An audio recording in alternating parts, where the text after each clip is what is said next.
నా జీవితంలో నేను జడ్పీటీసీ అవుతా అనుకున్నప్పుడు జడ్పీటీసీ అయినా, నేను ఎమ్మెల్సీ అవుతా అనుకున్నప్పుడు ఎమ్మెల్సీ అయినా, ఎమ్మెల్యే కావాలనుకున్నప్పుడు ఎమ్మెల్యే అయినా, 2014లో ఎంపీ అవుతా అని చాలా ప్రయత్నం చేసింది, నీకు కూడా తెలుసు కదా.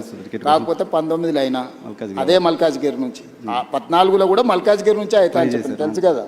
అక్కడ మిస్ అయినా కూడా 19లో మళ్ళీ అక్కడి నుంచి అయినా. జిల్లా పరిషత్ మెంబర్ ఉన్నప్పుడే తెలంగాణ వస్తే తెలంగాణకు ముఖ్యమంత్రి అవుతా అని చెప్పిన, అవునా? నీతో చెప్పిన కదా, నీకు గుర్తుంది కదా. ఆ రోజు చెప్పిన, ఆ రోజు రాజశేఖర రెడ్డి గారు, చంద్రబాబు నాయుడు గారు నాయకత్వం ముందు తెలంగాణ ఎక్కడి నుంచి వస్తుందా, పిచ్చి భ్రమలు అని మాట్లాడిన వాళ్ళు కూడా ఉండరు కదా. వచ్చింది కదా, వచ్చిన తెలంగాణకు ముఖ్యమంత్రి అయినా కదా. ఈ రోజు కూడా నేను చెప్తున్నా 34 వరకు నేను ఉంటా. కాన్ఫిడెన్స్ సార్, నేను ఈరోజు నీ ముందర చెప్పిపోతున్నా, నువ్వు దాచిపెట్టుకో.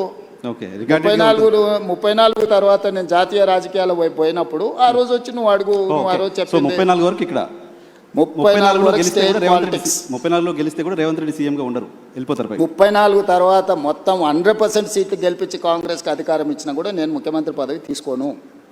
నేను తర్వాతి తరానికి బదిలీ. చాలా పెద్ద స్టేట్మెంట్ ఇస్తున్నారు సార్. పెద్ద స్టేట్మెంట్ నీకు చెప్తున్నా, అందుకే నీకు చెప్పాలని నీకు చెప్తున్నా. ఓకే, ఎందుకంటే నీకు ముఖ్యమంత్రి అని చెప్పిన రోజు నువ్వు ఆశ్చర్యపోయినావు, అది ఎట్లా సాధ్యం, జడ్పీటీసీ ముఖ్యమంత్రి అవుతాడా అని. ఆశ్చర్యం ఏం పోలే, మేము అనుకున్నాం కదా, మాట్లాడుకున్నాం చాలా సందర్భాల్లో. రోజు ఎవరైనా ఒక జడ్పీటీసీ ఇండిపెండెంట్గా గెలిచి రాష్ట్రం వస్తే నేను ముఖ్యమంత్రి అవుతా అంటే ఎవరైనా నమ్ముతారా? నమ్మరు కదా. సో ఇది నోట్ చేసి పెట్టుకోవచ్చు. 34 తర్వాత రేవంత్ రెడ్డి తెలంగాణ. ఈ రోజు మాట్లాడే ప్రతి మాట నువ్వు దాచిపెట్టుకొని లైబ్రరీలో నీకు అవసరమైనప్పుడల్లా చూసుకో.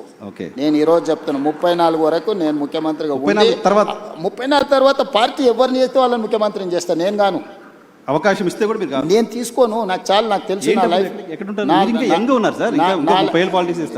దేశం చాలా విశాలంగా ఉంది, దేశానికి కూడా సేవలు అందిస్తా. జాతీయ స్థాయిలో నేను నా అనుభవాన్ని దేశం కోసం పంచుతా. నాకు దేశం పట్ల భక్తి ఉంది.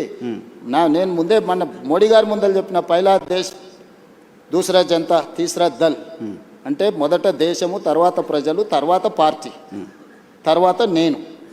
సో నాకు ఒక స్పష్టత ఉంది, ఈ స్పష్టతలోనే ఇక్కడి వరకు వచ్చిన. సో మీరు నాకు 2006లో జడ్పీటీసీగా ఉన్నప్పుడు ముఖ్యమంత్రి అవుతా అని చెప్పారు. ఇప్పుడు ముఖ్యమంత్రిగా ఉన్నారు, జాతీయ రాజకీయాల్లోకి వెళ్తా అని చెప్తున్నారు. జాతీయ రాజకీయాల్లో ఏ చైర్ కోరుతున్నారు, ఏ చైర్ కోసం అనుకుంటున్నారు? రాహుల్ గాంధీని ప్రధానమంత్రిగా కూర్చోబెట్టి ఆ తర్వాత ఏ చైర్ ఇస్తే ఆ చైర్లో కూర్చుంటా. రైట్ సార్, నేను గతంలో టీవీ 9లో పనిచేస్తున్నప్పుడు కావచ్చు, ఏబీఎన్ ఆంధ్రజ్యోతిలో పనిచేస్తున్నప్పుడు కావచ్చు, మనం ఇంటర్వ్యూకి వచ్చినప్పుడు మీరు నాకు చెప్పే ఏం అడగాలి సార్ అంటే ఏదైనా అడుగు అనేవాళ్ళు.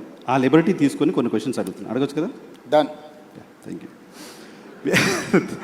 తెలంగాణకు సంబంధించి, హైదరాబాద్కి సంబంధించి సినిమా ఇండస్ట్రీ ఎందుకు రేవంత్ రెడ్డి పట్ల నెగిటివ్గా ఉందా, లేకపోతే రేవంత్ రెడ్డి సినిమా ఇండస్ట్రీ పట్ల నెగిటివ్గా ఉన్నారా అలాంటి ఒక ఇంప్రెషన్ బయట సొసైటీలో ఉంది. రీజన్ ఏంటో తెలియదు, మీరు చెప్పాలి. దాంతోపాటు తెలుగు సినిమా ఇండస్ట్రీ ఏమో అంటిముట్టినట్టుగా ఉంటుంది. బాలీవుడ్ మొత్తం ఇంటికి వస్తుంది. అమితాబ్ బచ్చన్ వస్తున్నారు, ఆయన ఇంకా సల్మాన్ ఖాన్ వస్తున్నారు, అజయ్ దేవ్గన్ వస్తున్నారు, బాలీవుడ్ అంతా వస్తుంది. తెలుగు సినిమా ఇండస్ట్రీతో ఎందుకు డిటాచ్మెంట్ ఉంది మీకు?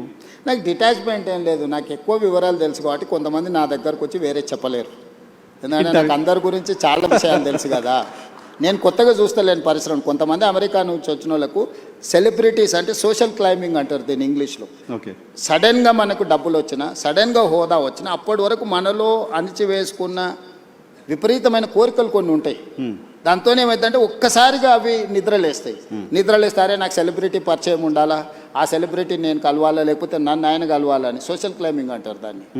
అంటే అట్లా బయట ప్రపంచంలో ఉండే వాళ్ళతో కొంత కలవాలని కోరికలు ఉంటాయి. నేను 30 ఏళ్ళ క్రితం అందరూ ఇప్పుడు స్టార్స్ అని చెప్పేటోళ్ళు అందరూ కిడ్స్ ఉన్నప్పుడు నాకు తెలుసు. నేను పేర్లు చెప్పాను కానీ వాళ్ళు స్కూల్కి వెళ్ళి, లేకపోతే జూనియర్ కాలేజ్కి వెళ్ళి, లేకపోతే వాళ్ళు కాలేజ్ నుంచి బయటకు వచ్చి సింగిల్ బియర్ తాగాలనుకున్నప్పుడు కూడా నా దగ్గరకు వచ్చేటోళ్ళు. అన్న నువ్వు సంతకం పెడితే నేను బియర్ తాగుతా అని.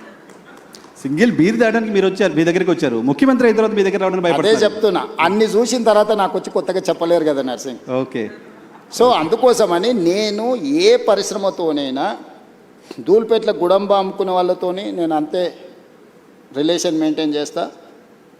Top of the top star వచ్చినా కూడా నేను అట్లనే ఉంటా. Wipro, Microsoft or any other company CEO వచ్చినా నేను అంతనే ఉంటా. అమెరికన్ అంబాసిడర్ వచ్చినా కూడా నేను అదే విధంగా ఉంటాను. నువ్వు నా బిహేవియర్ చూడు, నువ్వు యావరేజ్ లీడర్తోనున్నా, ప్రధానమంత్రితోనున్నా నేను వంగి నమస్కారాలు పెట్టుడు, అతి వినయాలు చేసుడు, లేకపోతే టూ మచ్ ఏదో ఇంప్రెస్ చేసేసి ఏదో నటించేద్దామని నా బ్లడ్లోనే లేదు. నేను ఉన్నది ఉన్నట్టు ఉంటా, వచ్చేది వస్తుంది, పోయేది పోతుంది. ఇట్లుంటేనే ముఖ్యమంత్రి అయినా.